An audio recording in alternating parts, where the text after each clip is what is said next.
out sa mga angkol. Bunalikol, bunalikol, bunalkol, bunalkol.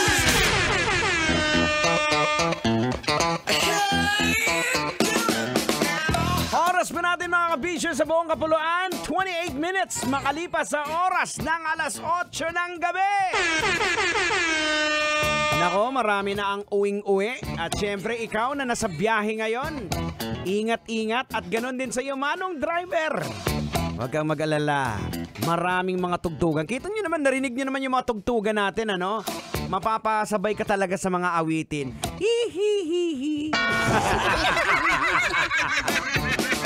Ay nako sa mga kabisyo, shout out nga pala muna sa mga kabisyo po natin sa lahat po ng mga terminal na nakatutok sa atin, sa lahat ng mga toda na todo-todong nakatutok din sa atin. Maraming salamat. Siyempre kasama nyo pa rin po ang pinakamalupit sa lahat. Henyo! Hindi na tender pero juicy pa rin. Tsaga, garago mo. And yours truly, kasama niyo pa rin po, Diego Bandido. hanggang alas 9. Ito na po yung huling sigaw natin. Huling siyagit. At ito nga po mga kabisyo, pag-usapan natin to. Sino ba naman sa mga angkol ang hindi nakakakilala kay Hulk Hogan? Wow! O, diba? Kilala mo si Hulk Hogan? Sino sa inyo ang nagpabili ng brief ni Hulk Hogan dati? Ilang brief ni Hulk Hogan ba pinabili mo sa mama mo? No.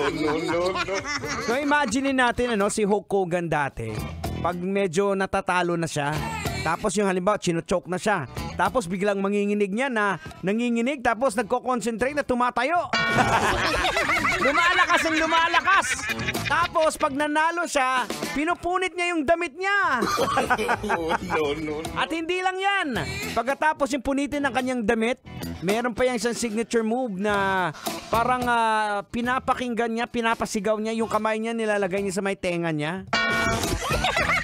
Yan ang kakaiba kay Hulk Hogan. Kaya ko naman nabanggit si Hulk Hogan mga kabisyo. Kasi ito nga po ang nakalap nating balita na ito palang si Hulk Hogan gets baptized at the age of 70 years old. So itong former wrestler na si Hulk Hogan has delighted his Hulk maniac fans and Christians around the world after revealing that he was baptized at the age of 70. So naging Christian na rin din po siya. Ayon pa nga po, napakaganda lang po, ayon nga po sa kanyang statement na kanyang pinost sa kanyang Instagram. Ang sabi niya po doon ay, total surrender and dedication to Jesus is the greatest day of my life. No worries, no hate, no judgment, only love. Wow! O, diba? Ang sarap ng ganyan. Tang, logican na natin to, Tang! Ay, sige, banatan mo na, logican mo na yan! Logican na yan! Well, mga kabisyo, eto na, logican na yan! Anong leksyon ang ating mapupulot? Anong aral ang ating madudukot?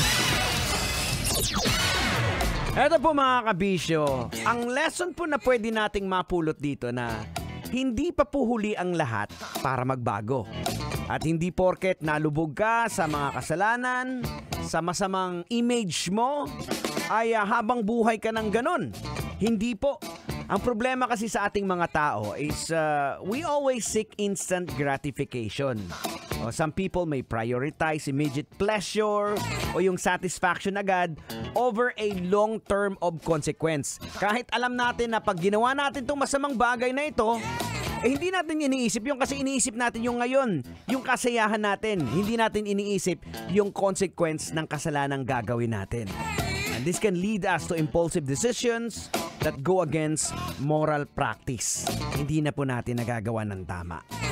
Alright mga kabisyo, ang bilis ng oras. Muli pasalamatan na natin kay Ferdinand. Maraming salamat for dropping by. At tabayanan na po, susunod na pag alas 9 na, pagkagat ng dilim.